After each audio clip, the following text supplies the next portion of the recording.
Well, then they also have a little meter that they check the temperature of the steel. Yeah, it was sitting kind of outside there. It was kind of cool. Okay, we're inside a minute.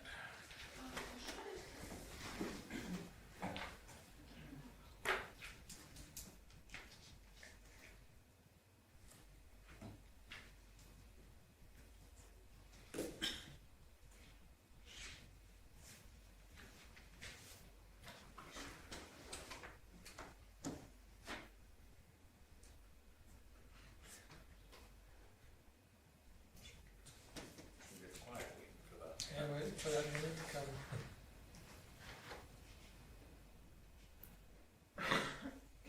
Well, 7 o'clock, call the meeting to order. Any additions to the agenda? If not, somebody wish, okay, I'll pick on Barbara today. Barbara? Any discussion on Barbara's motion? Hearing none, we'll call the question in favor. Opposed? Seeing none, it's carried. And we're missing Will tonight because of work, and Cole was unable to make it tonight either. So, moving on to the regular council meeting of July 22nd. Any errors, omissions, questions? If not, Make a motion to approve the minutes as presented. Lau moves the minutes. Any discussion on Lau's motion? Hearing none, I call the question in favor. Opposed? Seeing none, it's carried. Okay, now we'll move into the public hearing for the land use bylaw amendment number 1521-24 for a secondary suite. So I will open the floor to anybody that's wanting to speak to it. Okay. Sure, I'll let you then.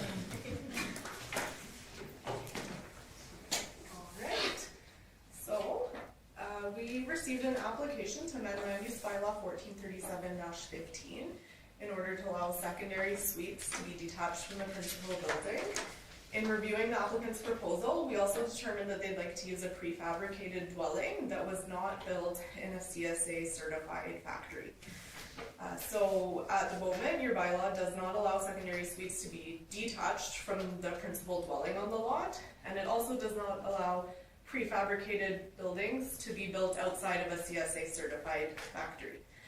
So they made an application to amend, and that is the bylaw that has been presented to you for first reading on July 8th. It also was reviewed by the MPC on June 20th, where we did discuss emerging housing trends, as well as the possibility of removing the secondary suite from the dwelling to provide additional opportunities for secondary suites.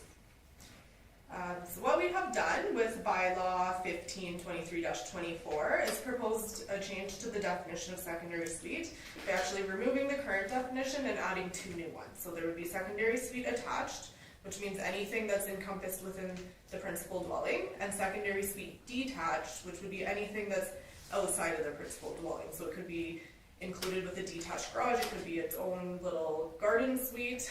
So the sky's the limit here. However, there have been some standards that have also been proposed. So at section 3, where we have our residential standards, the land use district standards does specify specific setbacks for secondary suites so that they're a little farther from the property line than your detached garage that has no secondary suite could be, or your shed, something like that. So there's a little more privacy afforded to neighbors. Schedule 5, section 16 will be updated in order to reflect standards for secondary suites that are detached from the home. As currently, since they're not allowed, there are no standards for them. So this will just bring something in place.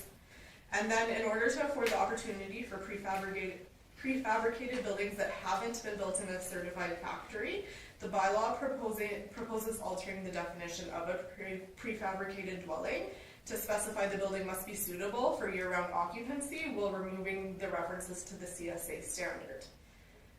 Then in Schedule A, we do propose that the current standards for prefabricated dwellings be updated to reflect that if you do not have a unit that's been built in a CSA factory, that you have an engineer who can certify that it does meet building code.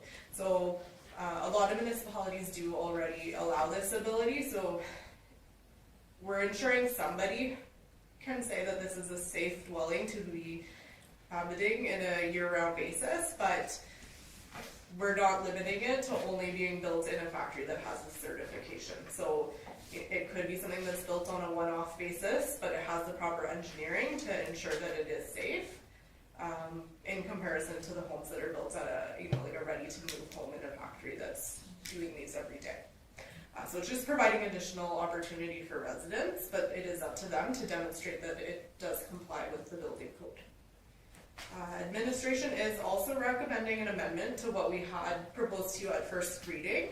In Schedule A, Section 11, we are recommending that the minimum floor area for prefabricated dwellings be changed to read, specifically Section 12.1C, changed to read minimum floor area shall be the minimum floor area defined in the applicable land use district. We had previously proposed 800 square feet. However, each land use district does have its own minimum square foot. Some of them, like the R1, is only 500 square feet, so it was a little bit of a conflict, and this way it can align with whichever district they're locating the home. It is important that the proposed amendment is reflected in the record. Therefore, I ask that you vote on the proposed amendment before you vote on second reading.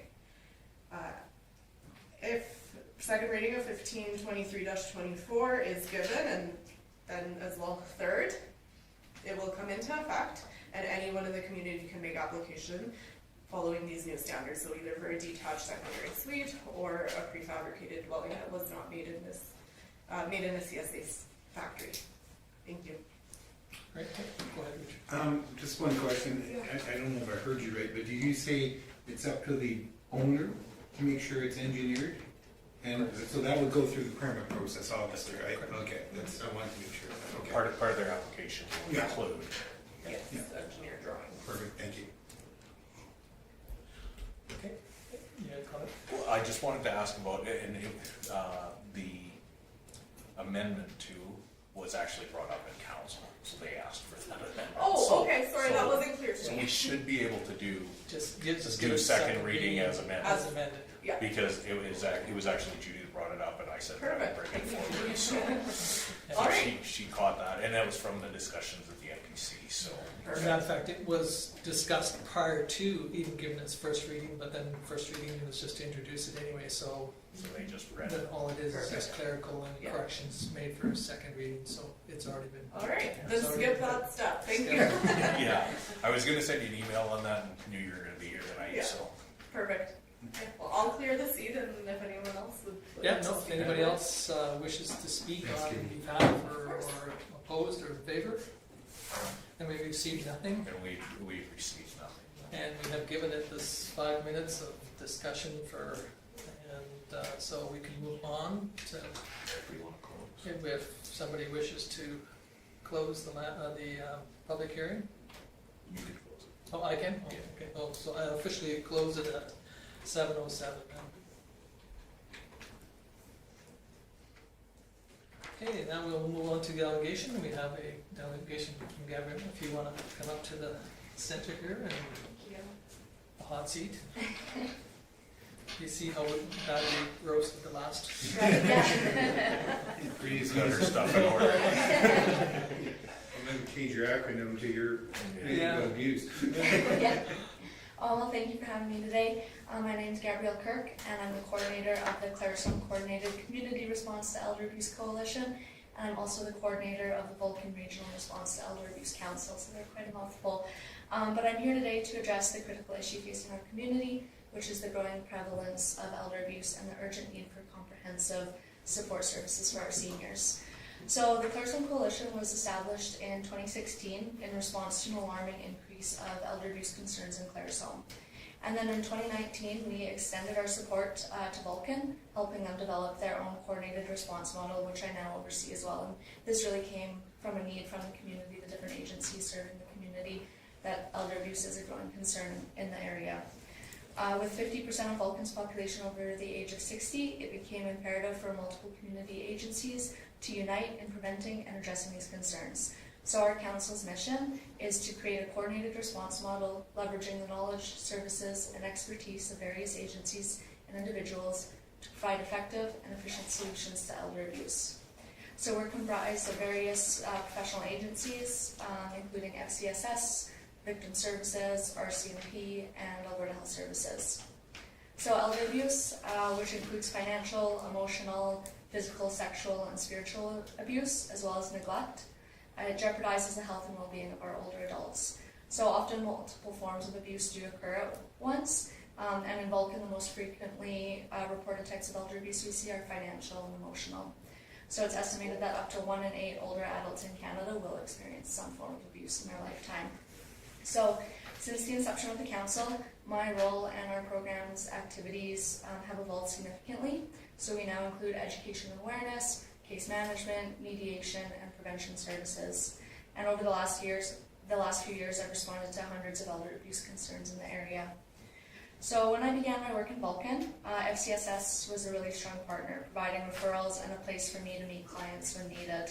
So working along FCSS was a privilege and allowed me to witness firsthand the diverse support services they offer, the profound impact that they have to our residents, the amount of inquiries that they receive on a daily basis regarding financial support, housing options, tax benefits and credits, home support services, and health and well-being programs is overwhelming. So it is a vital location for our seniors, providing crucial support and connections to necessary resources, and they also provide a lot of the referrals that I receive. In 2021, FCSS was only open 4 days a week, which impacted their ability to address the growing need of our community. There's the increasing aging population, limited housing options, financial strain, inflation, caregiver stress, rising mental health and addiction concerns, and isolations have exacerbated the situation.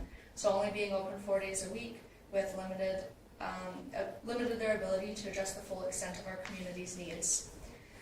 There's a direct association between reduced access to services and an increased risk of elder abuse. So in 2022, we utilized one of our grants to bridge this gap of funding, and we funded a 0.2 FTE elder abuse prevention position, which is based on the Vulcan FCSS.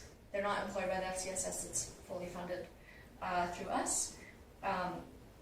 The amount is $13,500 per year, and this role is crucial in connecting seniors to resources that contribute to their independence and quality of life, and allows FCSS to be open 5 days a week. The FCSS office has become a safe place for seniors to come and get support, whether it be home support services, financial assistance, or food hampers. And the elder abuse prevention worker builds relationships and visits with several of the vulnerable seniors in our community who are in need of connection. So all of this is instrumental in preventing elder abuse in the community. When low-income, isolated, and vulnerable seniors are connected to resources they need, they're more likely to live healthy, dignified, and independent lives within our community. So research does show that the social return on investment for supporting seniors programs is 3 to 1, meaning that for every dollar invested, there is a social return of approximately $3. That includes improved health outcomes, reduced healthcare costs, increased social interactions, and enhanced quality of life for seniors. However, sustaining this essential position should not solely fall on the shoulders of nonprofits. Our budget is limited, and our funding depends on grants that change annually. If this position ceases to exist, the negative impact in the community will be felt. Vulcan has the largest older adult population in Alberta, and this demographic is expected to double by 2036. While we have applied for additional grants to support this position, funding is never guaranteed. So we should be notified of the funder's decision by December 2024, and our current funding ends November 2024. So I'm here today to ask 2 requests from Council. The first is to ask to fund the elder abuse prevention position for the month of December, which is a total of $1,121, until we hear from the grant funders. If we are unsuccessful with the grant application, I'm asking the Town Council to consider funding an elder abuse prevention position based out of FCSS starting January 2024, or at least part of it. Prevention measures today will save our community from greater social and economic costs in the future. Supporting our seniors is just not an immediate need, but a wise investment for the community's future, and we ask the Town of Vulcan to think long-term and upstream mindset. The Town of Vulcan is in a unique position to support these vital services. It is not just an opportunity, but an obligation to ensure the well-being of our senior residents. This investment is not merely financial, but a commitment to the dignity, independence, and quality of life for our seniors. Great, go ahead, Judy. Could I ask where you get, is your funding totally grants? Would you get anything from the provincial government at all to run the elder abuse program? It's fully grants. My role is funded through the Alberta Elder Abuse Awareness Council, so that covers managing the organization and also doing case management, and then the elder abuse prevention worker position. So we fund a 0.2 FTE here in Vulcan and a 0.5 FTE in Claresholm, and that is through the SIP grant, so it is a provincial grant. Richard? So you said, was it $1,121 for 1 month? Yeah. And then for, you asked about funding for, that was 13,000 and change, was it? Yeah, 13,500 for a year to support the position. And we will always continue to look for alternative grants. It's just grants are always so uncertain, and it's hard to just end a program like that. So. Okay, any other questions? Well, thank you very much, and go ahead. I was just gonna point out to Gabrielle, that's for the entire position, so the council knows that that's for the entire position, and you've also approached the county, have you not? I haven't spoken to them, but I have approached them to Yes, do that. because you're gonna be doing a presentation with them as well, right? Yeah, and I also went to Claresholm Town Council to fund that role that's in that town, so. That's worth noting. Yes. Yeah, we like to share. Yeah. Okay, any other questions? Well, thank you very much. We will bring it under consideration, I guess, and see what we can do. Okay, Put it on fantastic. we can put it on for the next agenda Yeah, in September, in so September. I'll talk to you about just a formal letter that I can attach to. Yeah, that would be fantastic. Thank you so much. Thank you so much, Gabrielle. Thank you. Okay, moving on to Mr. Shearer, you requested a meeting. Okay, I won't take long because I should have come with that last letter, last meeting about that raised crosswalk. I don't care what you do there, it doesn't have to be that raised crosswalk. I took a picture of that in, where was it, Southern BC Canal Flats. They have a long stretch and they put that there and it stops the traffic from going fast over it. I don't care if you put a speed bump there, if you put two 2x10s painted orange and a slow sign. That's not gonna cost $10,000, but something needs to be done. Built the house 42 years ago. There was 4 other houses there on the block, that's it. Been there 42 years. Last Saturday I sat there for an hour on my front deck, 3:30 to 4:30 in the afternoon. 13 cars went by, 2 were too fast, dangerous. I have 8 grandkids. When that road was opened, and I'm in favor of it being open, by the way, for traffic flow. I just have a safety concern. But when it was opened 4 years ago, I had 3 grandkids. I now have 8 and more coming. They're all 10 years old and under, and they spend a lot of time at my place. There's no alley parking in that subdivision, only the street. I don't know of any other section that's quite long. They come off of that gravel hill, mostly from the west, and go like a bugger. This morning at 8:30, there was a half-ton pulling a flat deck with a skid steer on. And he was flying. I don't know how fast he was, but it was way over the 40. Which, by the way, I congratulate you for again. I think it has helped. But there's still a problem there. 2 years ago, Jerry, the guy on the end on the other side of the street, 2 or 3 years ago, he offered to pay to put a speed bump in there. Tom said no. Maybe they're doing studies or something, I don't know. But there is a problem there. That letter that came last week requesting the raised crosswalk, all the neighbors signed except 4, and they weren't home that night. So you obviously know they want something done. I don't know what else to tell you. Other than my wife's pretty worried and doesn't like it and worried about the kids getting hit, and she's talking about moving. So that's got me a little upset. I don't know what else. No, you can do something. A speed bump, like I said, paint some 2x10s orange, nail them to the damn road, put up a slow sign, as well as that 40K, see if it does anything. It's the odd yahoo that comes through there. You just need, you know, and your studies that say drainage and all the rest of that, I don't care about that. I want the traffic slowed down, eh?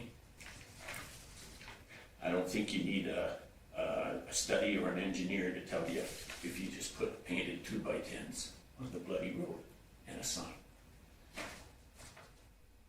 That's it.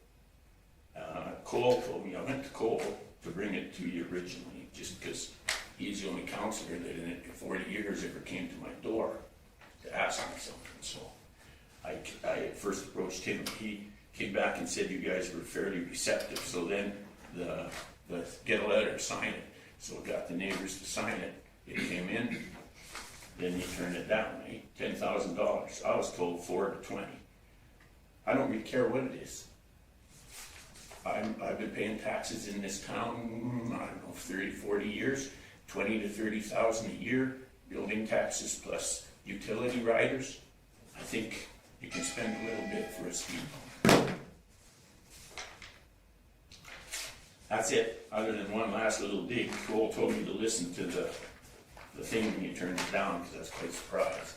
So I did, I watched the last thing, and I noticed that council, in less than 5 minutes, okayed 37,000 for computer costs this year, plus 50,000 next year.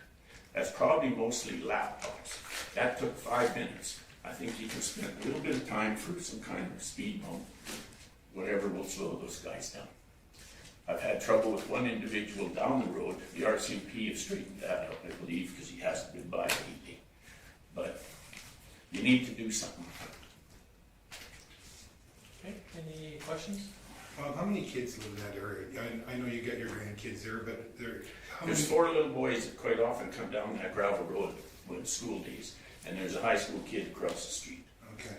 So it's not a huge number, and again, 13 cars in an hour. Yeah. It's not high traffic, but it only takes one. A kid come out between those parked cars. Yeah. So something needs to be done. Okay. I'll nail the damn boards there and paint them if I get permission. I prefer you didn't do that. Okay. But, So anyway, that's the scoop. okay, thank you very much. I know you all, so I hope you do something. Well, Thank you. unfortunately, you know, we have a procedure bylaw that doesn't allow us to bring it back to council for 6 months. Are you serious? Positive, dead positive. And that's been brought in for 20 years at least in the procedure bylaw, so. Okay, I'm off to the lumber store then. Well, thank you very much. Thank you. Okay, thank you. Okay, anything else on, we shall move on to correspondence. Minister of Municipal Affairs, the letter from Rick McIver for the CCBF funding letter. So, everybody's had a chance to review it. It's just for curiosity's sake, it's about 30,000 more than we received last year. So, Okay. I guess the pain of waiting, it was worth it. Okay, any question on that one? Okay, the next one is the RCMP report for Q1 of 2024.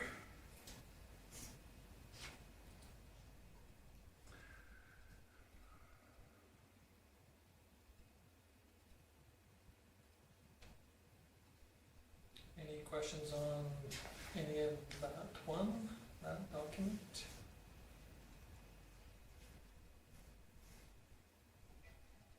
Unfortunately, you see the ebbs and flows as, you know, things go up and down a little bit, but overall, it's not too badly looking.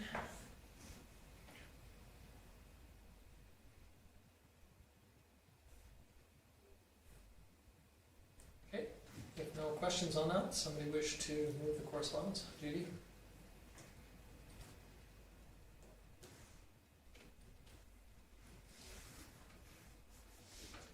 Okay, any question on Judy's motion? Hearing none, I'll call the question in favor. Opposed? Seeing none, carried. Okay, now moving on to bylaw 1523-24. secondary suites. You heard our response. There's nothing came about from written or public meeting, so we can give it second and third reading if it's so desired. Judy? I recommend that council gives Vulcan Land Use Bylaw Amendment Bylaw number 1523-24 second reading as amended. Okay, thank you. Any discussion on Judy's motion? Would you like to just put for the record that the change was directed from council from the first reading for changing that 12.1C to accommodate for the different zoning districts? Well, it's so noted, but yeah, Now it's recorded. now it's but again, it was Yeah. it's in the Originated writing, with so- council. But anyway, okay, anything else on Judy's motion? Hearing none, I'll call the question. Those in favor? Opposed? Seeing none, it's carried. Okay, we can give it third tonight if you so desire, or? I'll make the motion that council gives land use bylaw amendment, bylaw number 1523-2 for third reading is amended. No, Just third third reading. reading. Just third reading, yeah. Okay. Okay. Any discussion on Lyle's motion? Hearing none, I'll call the question. Those in favor? Opposed? Seeing none, it's carried. Okay, thank you. Thanks, And you. thank you Thanks, for coming Katie. up. Thanks. Good job, Katie. Thank you. We kept you here longer than 5 minutes this Yeah. time. Thank you. Okay, moving on to the I don't want to- current business.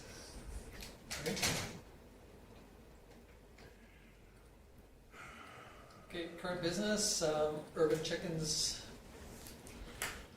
So council had the presentation at the last meeting, and direct administration to bring that forward for discussion. Again, we did all the research previous, provided council with the information. It's more on whether you would like to move forward with, and based on that, if you would like to move forward, most likely there should be some public engagement to gauge that. I did speak to the councillors that weren't present. The only comment that Will wanted to bring forward was doesn't want to do a whole bunch of work if this is not something that is being seriously considered, and he wasn't seriously considering it based on the feedback that he's received from people already. So that was his to add to the discussion, and now I think we had a bit of a good discussion on it last time too, about, you know, the costs that would be incurred by the community to regulate this request. And it doesn't seem that there's a ton of people out there that are really interested in doing it, so I think Will's comments is quite legit. There's no use to ask administration to do a ton of work if our answer's not gonna be a positive one, or, you know, or not gonna positively, not. Just on a side note, 2 of the last 5 houses that I've sold in Carmen included chickens. Prior or after? they have. Wait, They wanna have them. they haven't. Oh, they have them. Yeah, they included, well, the first one included the chicken and actual chickens. The one that closed today had a chicken pen in it, and it was warm. And when you opened it up, you could smell that there were chickens there. So, I mean, they are around. But if we want to, I'm not sold on them having them here. I think if people want, if you want a certain thing in your area, or if you want to, I'm trying to be politically correct. If you want to have widgets in your house, or to have widgets in your backyard, you should go somewhere that allows widgets in your backyard. If you go somewhere that doesn't allow widgets in your backyard, you better have a very strong reason and a group that also wants widgets in their backyard. Otherwise, maybe you should have chosen a different place. I just, I personally, I have no problem with anybody wanting to have a chicken. That's my personal opinion. As a counselor, I just can't see for one or two people how many, us having to put an investment in of that sort, which could end up being quite costly to the town, just to have some chickens. I mean, there's just the permitting and time alone, dealing with stuff is gonna be, I don't know, it just seems like what could potentially be a lot of cost. Okay, any other thoughts or questions? Okay. I'll make the recommendation that council directs administration to prepare a detailed report regarding the keeping of urban chickens to be presented at a future regular council meeting in order to determine if the council would like to move forward with bylaw amendments to accommodate this request. Okay, so moves is to move forward with this. Anybody want to discuss Lyle's motion? And none, I will call the question. Those in favor? Opposed? It is defeated. Great, thank you. Councillor Smith, meeting of absence. So I've included the part of the MGA that addresses this. If a councillor is absent from any meetings in a 60-day period, they can be disqualified. And what that would take is a member of the public to say he hasn't been representing them, they'd have to take to municipal affairs and that sort of thing. Unless that person has a motion from council for that absentee. And so, as you all know, Will's been deployed on wildfire duties throughout the province over the last couple of years. He did, as the report mentions, he takes his job as a councillor very seriously and does not want to put it in jeopardy by through his professional career. So one thing that if council would like to put that forward, you can do a motion to excuse him from meetings while he's deployed. That doesn't excuse him for holidays, those sort of things. It excuses him for when he's deployed, so that no member of the public is saying that he's not fulfilling his duties as councillor. I personally think that Will is a very valuable member of our council.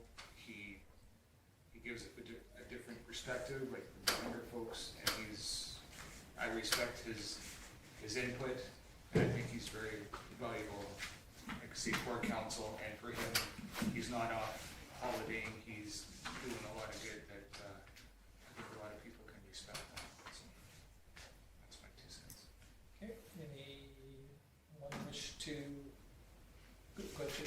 I'll make the recommendation that council approves the absence of Councillor Will Smith from all regular council meetings during any period of time that he may be officially deployed on fire services duties. Okay, thank you. Any discussion on Judy's motion? Hearing none, I'll call the question. Those in favor? Opposed? Seeing none, it's carried unanimously. Okay, tax recovery. So hopefully this is fairly straightforward to everybody, but if not, I'll let administration address it. Yeah, we do this every year. Our bylaw and the MGA require very specific motions for that tax sale to come forward. Currently, we have 3 on that list that will come due. We are fairly confident that this year the 3 will be ready before the sale date, but that's never guaranteed. So we do need, in order to advertise and to fulfill our commitment with registering it with municipal affairs, we do need a motion from council with the very specifics. You could do it in 3 different motions, or you could do it all in one motion, but I do know it's a mouthful. Okay, I'll make the recommendation that council directs administration to hold a public auction sale for all parcels of land shown on the tax arrears list if the tax arrears are not paid as per section 418 of the Municipal Government Act on November 4th, 2024, and that the reserve bid be set at not less than the market value of these properties as determined by a professional appraiser prior to the auction taking place as per policy A05, and that the condition of sale be cash or certified check. Okay, thank you. Any discussion or question on the three parts to that motion? Just a question regarding the terminology, the condition of the sale be cash, or should that be the term or the? No, they specifically in the MGA call it a condition of sale. Okay, fair enough. Okay, thank you. Okay, any other questions? If not, we will call the question. All in favor? Opposed? Seeing none, it's carried unanimously. Okay, moving on to the land contract amendment. So everybody's had a chance to read the letter. They've had some issues on the legal end for putting their investment together, and they're just asking for the term of possession and for their financing to be extended to January 2025 instead of August 15, 2024. Okay, any thoughts, questions? How many extensions are we gonna give them? This is the first. Yeah, So no. first, that'll be up to you guys. Yeah. No. I think we gotta hope they can get it together, I guess. Judy, I'll make the recommendation that council directs administration to engage Northern Company to draft an amendment to the purchase and sale contract for the land former known as Prairie Vista Estates to extend the conditions and possession dates to January 15th, 2025, as requested from 1212986 Canada Inc. Future Bill. okay. You've heard Judy's motion, any discussion? Okay, hearing none, I will call the question. Those in favor? Opposed? Seeing none, it's carried unanimously. Okay, moving on to the dreaded vacation. It's like every year you want this. When I was discussing this with Will, I asked him who was going to make stink eye at me for asking, so I'm glad that you all. There's know the that. stink eye. Anything over 2 weeks, you guys know that I have to request council's permission because of course we have to put some stuff in place for me to be gone for an extended period of time. So it takes formal motion for you to approve my vacation days. If you don't do this now, it makes the request in December longer.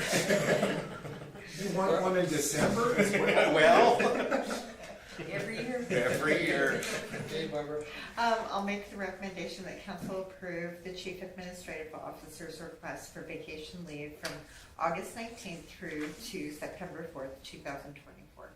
Thank you. Okay, any discussion? Since Bill I'm sure there'll be lots.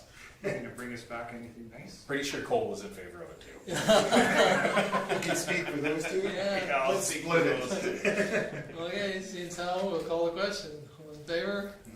Opposed? Yes. Seeing none, it's carried unanimously. Thank So you get some I get to holidays. go on holidays. Gosh. My kids will be happy because it lines up right until they go back to school. Okay, committee reports. We have a couple here. One from Peter Nelson Lodge for the June 25th meeting. Sometimes it seems irrelevant to read this, but because Judy does such a great job Yeah. of telling us what goes on. But anyway, that's it in writing. Any questions for Judy on that one, or anybody? And if not, then we'll move on to the CAO board meeting of June 28th. Did want to mention with these minutes, they also came, Tom's presented to it before, but on the selection process that they're currently using, there was an attachment to these minutes that had that process documented. So if anybody would like that, just let me know and I can forward that to you as well. Okay, any question on either one of those two? If not, somebody wish to, okay, I'll pick on Richard. Richard. Moves it. Any discussion on Richard's motion? Hearing none, I'll call the question. Those in favor? Opposed? Seeing none, it's carried. Okay, moving on to councillor reports. Councillor Magnuson. Okay, since our last meeting, I haven't had any other formal meetings, but I did have the opportunity to attend VolCon. I attended the vendors market, which when I was there, it seemed like there was a good turnout there. For those of you who may not have heard, we do have a Olympic silver medalist in our midst. I attended 3 viewing parties for Kiera Wardley, and I believe there's going to be a get-together on the 17th, like this Saturday. Yeah. They're going to have a little parade and then a barbecue that helps celebrate and get your pictures taken with our Olympian, which is pretty cool. And I guess the only other thing, we did have a concerned ratepayer brought to Kim's attention on Facebook that had an issue that was concerned about spraying. We figured the town was spraying on his property, but that was incorrect. It would just be good for anybody watching, if you do have concerns, probably Facebook's not the best place to bring it up. If you want a proper response, it would be good to call the town, come in or talk to the people at the town, and if you're unable to do either of those, it would be good to do a written letter to the town, because I think we can deal with issues that much easier that way than on social media. And that's all I have. Any questions for Lon? If not, thank you. Councillor DeVolt. In Nanton, Goldale, Carmen Gay parades, actually, always fun. But I had one citizen talking to me about a sea can that was somebody out of his neighbors, and then the citizen thought this isn't unsightly, had no problem with it, and I guess he received a letter about removal, and so he was wondering why, and I said, well, there's a bylaw there, but he thought there should be some consideration into a situation where it's very well kept and just storage, and I said, well, I'd bring it up, so I'm bringing it up. Well, there is a, So it just needs a application of permit. If they received a letter, it's because it's not permitted. Ah, okay. So they just haven't gone through the process. gone through the proper process. Perfect. And then it's not the guarantee that they're gonna keep it, but if they don't go through the proper process, it's exactly what Lyle said. There are some people that believe something is one way when really it's not, and if they don't look into it, then it's just a hearsay. It's CCAMs are addressed in our land use bylaw. Okay. Thank you. And then go online and read the Land use where land use bylaw and where it comes up. So again, I think that's another area that sometimes we need to explain to the homeowner that there are some responsibilities that are yours, and you need to, exactly like we talked about earlier, whose responsibility is it to do what? And again, we try to do it online as much as we can, and so I know there are some people that have, not good abilities to do it, but again, go through administration. Perfect. Thank you. Anything else for Richard? No, if not, thank you. Councillor Sanderson? I spent on July 30th 3 hours doing some productive volunteering time with Dawn at FCSS. We updated info and completed our security annual returns for the year, got a bunch of checks signed for her, and got minutes in order and signed off on, and then we delivered financial statements to the town for the food bank and FCSS. So it was time well spent. It's always interesting to be there, and so many people coming in and out. They do an amazing job down there. Also, on July 30th in the evening, I had a Marquis Foundation meeting. I received a letter, came to the town from Jean Ann Steiner, stating why a new lodge is so important. to Vulcan County. So the board received this as information. It will be attached to our AHPP application. We had 3 policies we updated. It's the 60th anniversary of Peter Dawson Lodge, so we will have an open house in the fall. Felt that everybody's busy in the fields now, and to get families there, we thought it'd be a better time. Lori gave a project update. CMHC conditional approval has been applied for. We need more communication between our provincial and federal people because they say can't do this before you do that, and so VRREAC is checking into it and getting the 2 parties together. So when I have more information, I'll update you on that. We went into a closed meeting to update self-contained project. We received that as information. No meeting in August, so our next meeting will be September 24th. August 5th, I attended the Nanton Parade with my granddaughter, who didn't know the float was going to Nanton. We would have rode it, but I sure did wave. And it's always a joy to see the float go by. It's kind of nice to see it from that view instead of the other view, so it was very good. August 10th, I attended the Codale Parade, and we were always well received. It always makes you feel good to go in the parades, especially if they haven't seen you for a long time. So I think it's good that we've been going to a few other different locations. This morning we had victim services meeting. All year-end reports have been sent off as of today. And after September 30th, we'll be in the process of getting the final year-end reports completed that we just got completed now. So it will take a few months after our final day of September 30th. I, as treasurer, will work on that and get the account to get our financial statements done in a timely manner and get it done hopefully before the end of the year, but it is what it is. We have to do the final financial statements, the casino report again, the Sole Gym report, and Society on returns, and then proceed to close down all accounts, whether coming in or going out. So sounds like we will have a good turnout for our final get together. Lots of RCMP and their families are coming, advocates and families, program managers and board members. So I think, what'd she say, 20-something? 27 or something? 27 of us. Yeah, so we'll be doing that in the Kinsman room and catered to so that we don't have to work as a board this time. So that's going to be nice. We went into a closed session today at 10:15, came out at 10:45. Motion was made to go ahead as per the discussions in closed session. Discussion was held during the meeting on how to disperse some of the funds.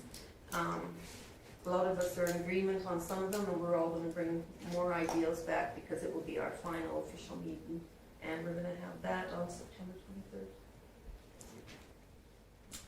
Okay, any questions for Judy? Hearing none, I will move on to Councillor Reports. I did not have any formal meetings since our last council meeting. I did attend the Carmen Gate, the Coaldale, and the Nanton Parade, and they were all lots of fun. And thank you for always hauling the float there, Tom. I know it's a lot of work and slow driving. I'm wondering, after just kind of hearing some different things in the community, and then after hearing Mr. Shearer's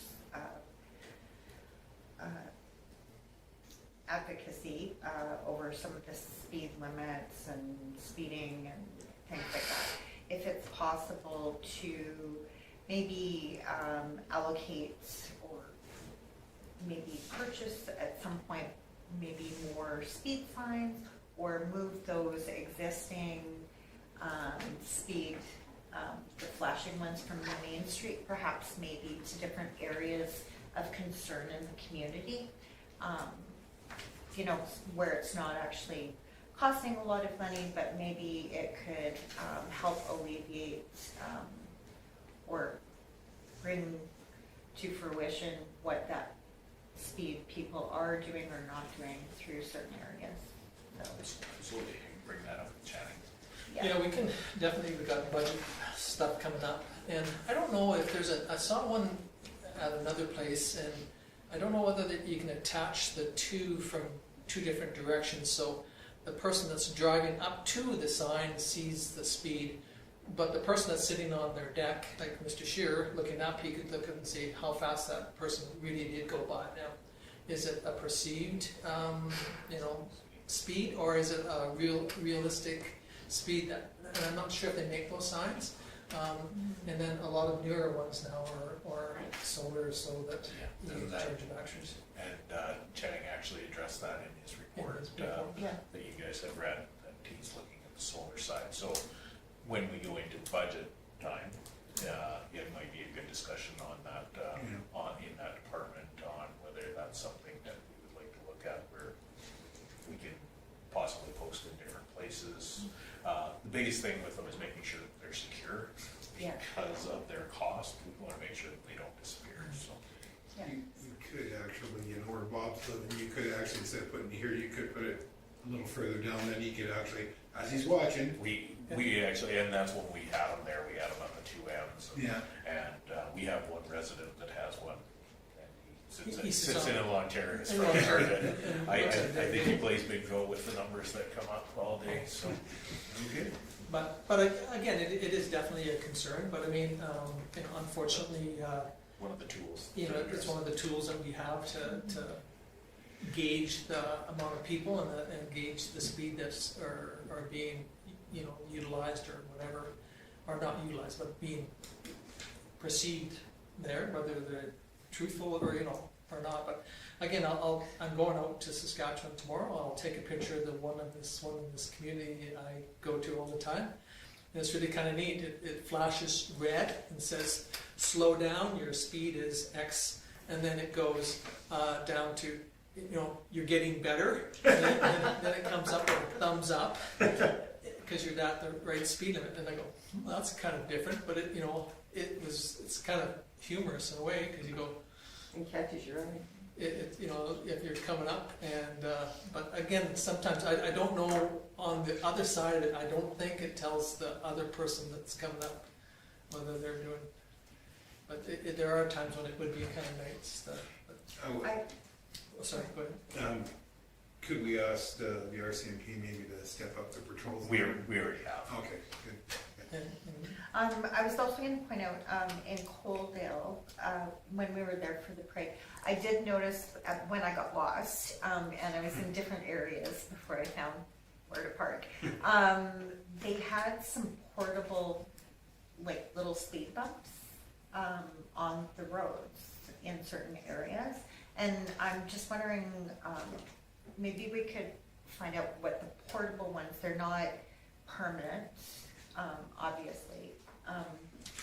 And so maybe that could be something that could also be maybe moved around to different areas when we're seeing infractions or people have concerns. It's just The an other one idea. that I have heard too, because I was talking to a councillor from when I was in Nanton, from High River, and they said that the biggest problem that they have with the raised crosswalks in High River, because they have 22 in those 4 blocks that raised crosswalks, is the noise. He said you do not want to put this in a residential area, the raised crosswalk, because of the noise. People don't know them. But that was his opinion when I was talking to this, because there was 3 of us that got in a bit of a discussion of bylaw enforcement and how it does in Nanton and compared to what so this guy from High River was there and he voiced his concerns about.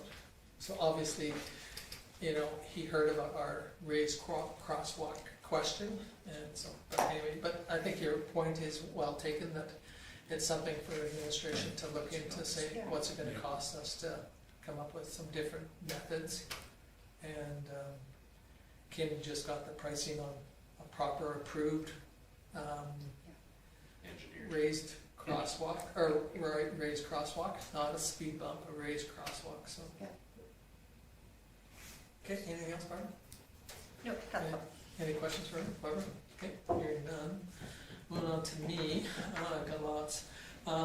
CAO, their regular board meeting was on July the 25th, and there was a huge discussion, and that's what Kim talked about, the There was a funding request that we're making, and Wheatland County is supporting it, so they're sending out applications to everything out to every municipality saying, you know, if you can support us, that'd be great. So that came to Kim, and so he, through administration, were able to fill it out according to our bylaws, or our procedure policy. And then I went to Volcon, I went to the meet and greet with John Cornish, and it was quite nice, it was quite good, other than the only problem was it was quite windy, and so it was kind of hard to hear him in a way, but it was a good opportunity. And then I too went to the vendor market for a few minutes, ran into Pat Weisner and talked to him about a flying club issue. And then I also went to the Volcon parade of, you know, where costume parade thing, and float was down there at the time, and so I stayed around there for a bit. And then CAO, because of we've shortlisted it to 4 groups, and so we had 2 more interviews with 2 on the one day and then 2 the next day, and then I went to the Carmagate parade, and Richard had a parrot on his shoulder. That if you look at that, I forgot about that too. that one picture that was in Life of Vulcan, if you look at Joan, she's looking up at Richard, and there's a parrot on his shoulder. It was funny because Joan started talking and the parrot goes, "Shut up!" I said Tom made him do that. Yeah, so, He was quick to try to defend himself. yeah. And too, I apologize to Judy because I just sent it out on email. No, Yeah. an email, not a text, about the NAN, because we talked about it there, and Joan says, well, you know, heck, you know, we have nothing on Monday, we could take the float over, so the 4 or 5 of us just kind of talked about it and said, let's go, so we did. So we went over to Nanton, and again, like Barbara said, that you know, we're getting very well received by most communities wherever we go to, and then on August the 8th, I had a CAO where we went over all the numbers for each one of the interviews that we had for the 4. When we shortlisted them, we rated them. We rated all 12 that we had, but then we got it down to 4, and then we interviewed them the second time around. So now we have one group that we'd like to ask more information from, but if you ask one, you have to ask all 3 of them, because we've shortlisted it to 3. And so we're still hoping that we'll have that information for the board or for the August 23rd meeting, but I'm not sure whether we'll get all the information back in time to make them a proper presentation on August the 23rd. And then again, we went to Coaldale, where we received second place, and I did hear that we probably would have done better if one of our other persons that was there would have been dressed for the part. That's really just a joke. But anyway, yeah. And again, you know, we have had some great, the City of Lethbridge councillors all came up, wanted pictures with us. The County of Lethbridge all wanted pictures with us. The total Coaldale board or council were all in that one picture with us. And so thank you to Mandy for taking some of those photos and being our photographer there for the bit.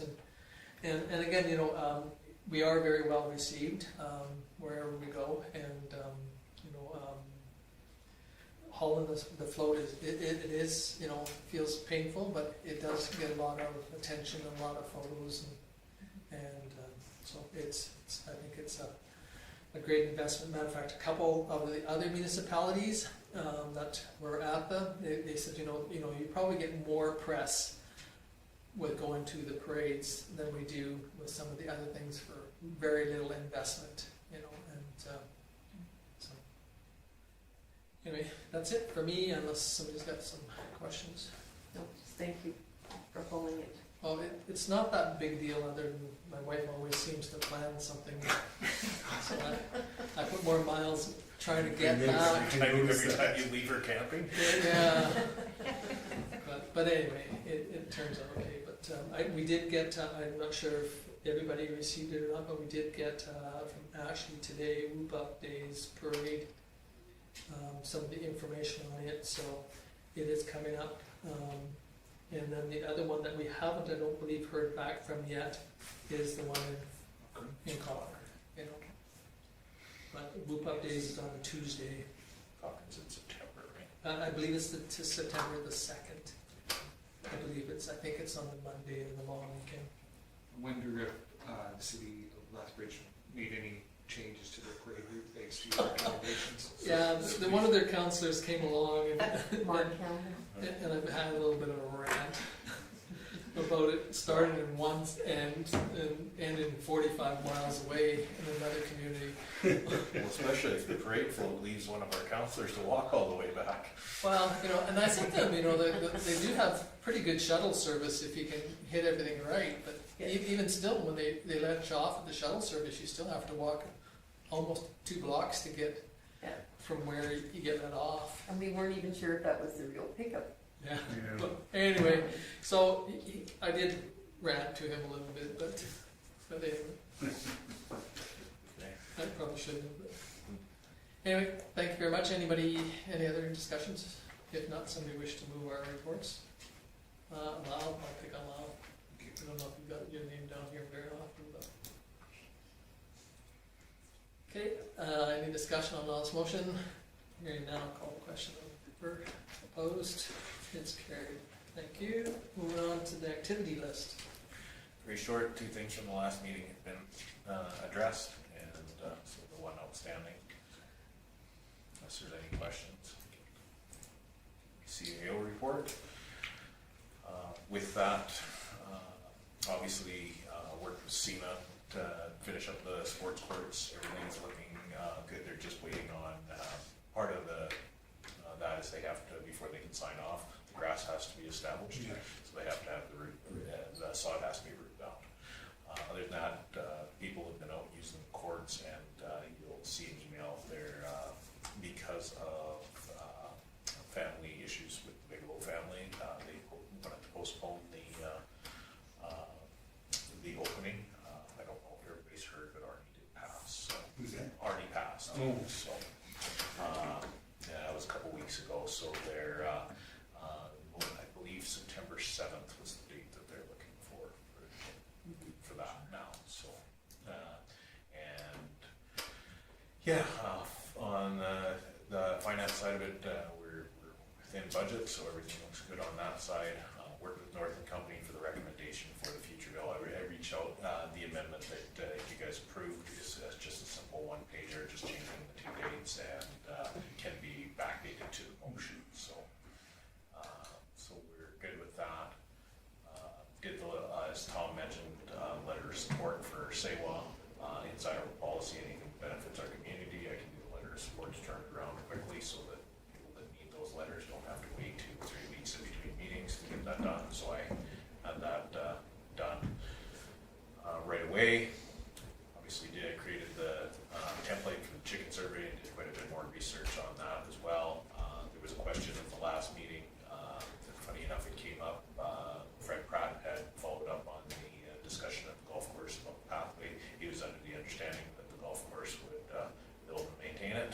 So, or if the town would build it, the golf course would maintain it, but no discussion with the golf course. They actually never made a formal motion on it, just had a discussion in their minutes. So I sent a response, clarified that, and haven't heard back. So I expect that may come back again. So worked with the Historical Society for information on capital reserves, and obviously Judy knows that there was some discussions with the RCMP about the victim services accounts, and he gave some recommendations with that as well, to reach out to talk to you as well from an FCSS standpoint. The RCMP to talk to us? Yes, on how to access some of that when the society winds up, some of those things. So. Because they haven't talked to us yet. Oh, okay. Yeah. It was the sergeant that called me and just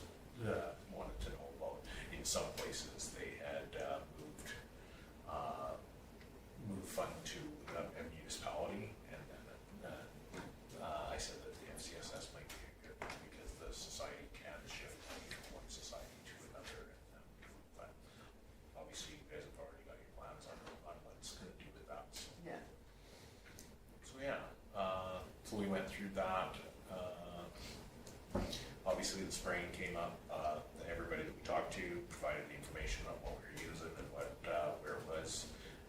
We obviously, as you know, we were doing boulevards and curb gutter just to keep from separating cracking sidewalks and any of the suckers on the trees that were growing. And the stuff that we use is a cereal prop with a low residual, and it's very effective on the suckers for the any trees that were taken down. So everybody that we provided information on that was very happy with that information, and we haven't heard anything since. Concerns with the sports courts, with the position of some benches, things like that, we're trying to address as well. But overall, we're met with the group on site, and they're happy.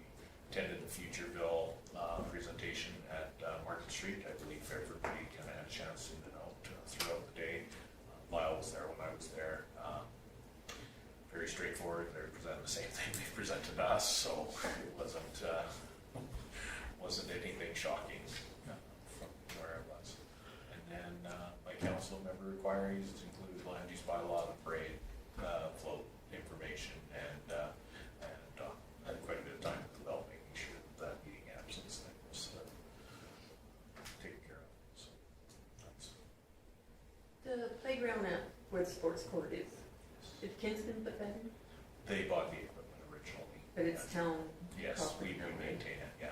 Because I just heard that it was in, there was issues with, and so we didn't know who to. It's faded, but yeah, most of the Kinsmen have donated the majority of the playground equipment in the community.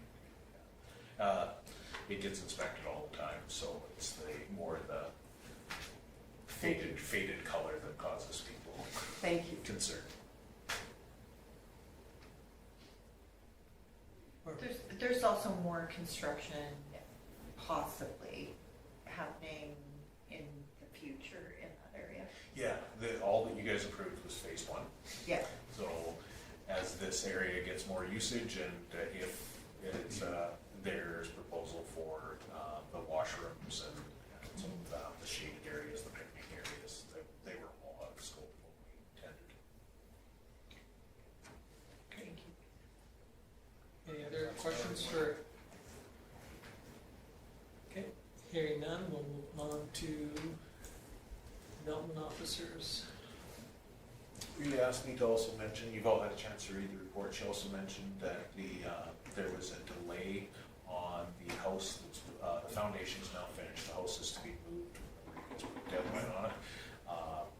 The company that was moving the house on is in receivership, and so she's working on getting, it's quite a,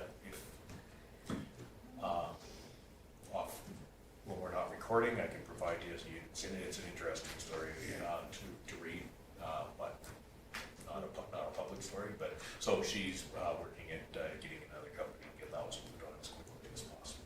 So, Rita wanted me to provide you with that update, aside from her report. Okay, hearing none, Rita's? Okay, seeing none, moving on to public works. Stu mentioned that both linings Friday and this morning went very well. So, hope everybody had a chance that wanted to go look at it. It's a very interesting process. Okay, go ahead. Is the town getting much feedback on our new signs, the 40-kilometer signs? Haven't had too much.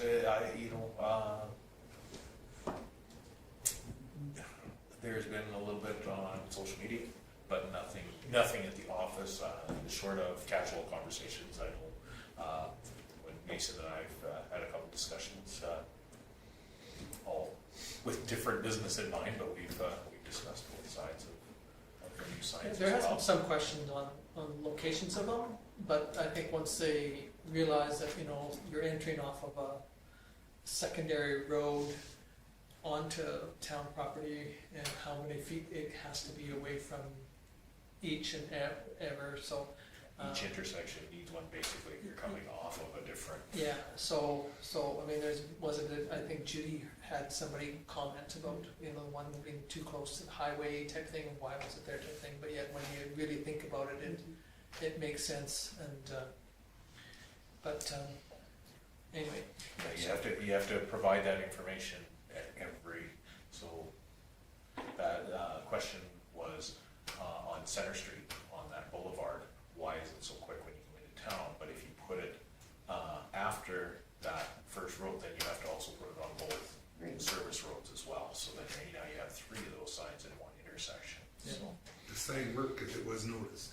Yeah, no, Absolutely. and that's true, you know, and again, I think this is another one too, is that we need to allow the process and the system to do its job, and, you know, get people to recognize, you know, what they are and where they're at, and how they go from there, so. the RCMP and peace officers have both confirmed that they're more than happy to do that education process with us. I see that the town crew changed a substantial amount of sidewalk and curbing. Yeah. Yes. Yes. And In it's, July. it's deeply appreciated. The question I would have for Stu is that if he can maybe find out where the company that did the sports court got their trowel to do their top edge, Oh, okay. because the one that the town uses is quite sharp. Oh, okay. And I had one person question in front of the bank, you know, that corner, that edge is really quite sharp, and you know, it is rounded, but it's quite sharp. So anyway, when I was on my bike today, I went by the sports cart, and it's got a really nice round curve. Yeah. And maybe Stu could check into, so when they do more of the ones, I'm not trying to complain, because I appreciate what they do, but it might be something that they could look at, where they got that one, and whether they could buy one similar to it, because it makes it so much nicer. And other than that, anything else for Stu's? Okay, if not, we'll move on to community services.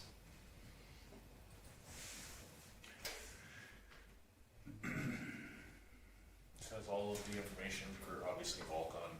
You can see just from the tourist center alone, the traffic through July was substantial. Yeah. So he's been getting really good feedback off of the economic development stuff that's been done so far. Yep. And obviously the focused parade entries is being well received. And that's, he was a little bit worried about pool numbers with weather, but things Well, I think are that- coming around. Pools are busy Yeah. again. And I think the partnership between the Lions Club and the pool is very positive, that they, you know, put on events, and I heard some very positive things about the concession and the booking of the gazebo, you know, in a positive way. I mean, I'm sure there are people out there that might have other concerns too, but I haven't heard anything from ones that have booked it and, you know, in the proper way, so.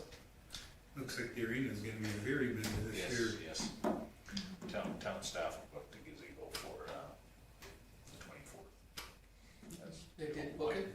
We did, Oh, for a wind up for the summer students. okay, anything else on, Well, I got told I booked it. My name's, but you were on my holidays? name's on the calendar But anyway. you're on, I'm on holidays, I'll be back for that. Oh, sure. Anything else on Christmas? Okay, seeing none, with bylaw. Is it working better for Shannon between the two positions now? It's still heavily weighed on the bylaw side, but again, we're continually monitoring those hours, and that will come up as a discussion. Because you're paying for the position full-time, it's just how much time you're dedicating to recreation, how much time you direct to bylaw, and so when we do budgeting, we will have to adjust that, because right now it's 50-50 split, and I think we're spending more time than that. He has been very successful on a bunch of the on-site leads, and he seems to be getting good compliance. Do you think it might slow down a bit more in the winter months, possibly? we're only gonna have to see how it goes. Honestly, right now, he's been dealing obviously with quite a bit of animal stuff Yeah. and the unsightly. It's, you know, it's that time of year where the weeds have gotten up fairly tall. He's also, one of the things he mentions on the bottom is that he's gonna be doing the Did You Know in our newsletter and whatnot, and he's gonna really try to focus on those things that we get phone calls in the office and something like a CCAN. Did you know that you actually need to have CCAN permitted? Or did you know that you know, you're responsible for the alley to the middle of the alley? Like, some folks don't ever do anything outside their fence, and then are surprised when he shows up and tells them that they need to spray the weeds or pull the weeds behind their fence. So he's going to work on that as well. So, and because we're doing things differently, we don't use Report Exec anymore. So now we've actually tied all of our complaint files, and he's been working on a program for that to make sure that they're tied to the roll number of the property, which is really helpful because now everybody in here will have access to the history on a property where we didn't have that before. So he's working on that. That may chew up some more of that time in the winter, but we're open, yeah. Okay, any other questions on Jennings? Okay, if not, Station 27. Fire report.